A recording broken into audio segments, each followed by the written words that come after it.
បាទនេះគឺជាសកម្មភាពការផ្លាស់ប្ដូរកញ្ចក់រថយន្ត Mazda CX-5 ឆ្នាំ2016បាទសូមគោរពជម្រាបសួរពុកម៉ែបងប្អូនទាំងអស់គ្នាបាទបើសិនជាពុកម៉ែបងប្អូនចង់បានកញ្ចក់រថយន្តដែលមានគុណភាពល្អ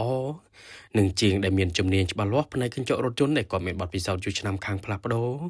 សូមកុំភ្លេចខាងកុសលសុខមានបាទខាងយើងខ្ញុំក៏មានលក់កញ្ចក់រថយន្តគ្រប់ម៉ាកគ្រប់ស៊េរីហើយក៏មានសេវាកម្មទៅផ្លាស់ប្ដូរកញ្ចក់រថយន្តជូនពុកម៉ែបងប្អូនដល់ទីតាំងផងដែរបាទហើយបើសិនជាពុកម៉ែបងប្អូនមានបញ្ហាដូចជាកញ្ចក់រថយន្តជ្រាបទឹកចង់កោះបិទបដូរស៊ុំឬក៏មានចម្ងល់អ្វីផ្សេងទៀតដែលតាក់ទងជាមួយនឹងកញ្ចក់រថយន្តពុកម៉ែបងប្អូនដែលឆាតចូល page សួរព័ត៌មានផ្ទាល់ក៏បានឬក៏ពុកម៉ែបងប្អូនឲ្យ call តាមរយៈលេខទូរស័ព្ទដែលខ្ញុំដាក់នៅលើ banner ផ្ទាល់ហ្នឹងក៏បាន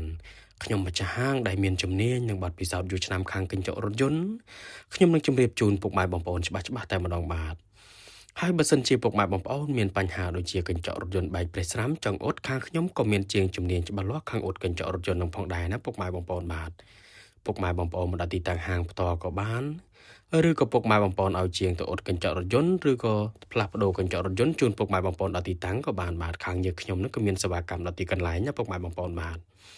សម្រាប់ការផ្លាស់ប្ដូរកញ្ចក់រថយន្តវិញគឺអត់យូរទេពុកម៉ែបងប្អូនមកយូរបំផុតគឺ1ម៉ោងមកប្ដូរភ្លាមរៀបចំឲ្យភ្លាមគឺពុកម៉ែបងប្អូនជីបានធម្មតាភ្លាមតែម្ដងបាទឥឡូវនឹងការផ្លាស់ប្ដូរកញ្ចក់រថយន្ត Mazda CX-5 ឆ្នាំ2016នេះគឺបានរួចរាល់បាទអរគុណច្រើនសម្រាប់ពុកម៉ែបងប្អូនដែលទស្សនាវីដេអូនេះចុងក្រោយសូមអរគុណគ្រប់ជ្រាបលា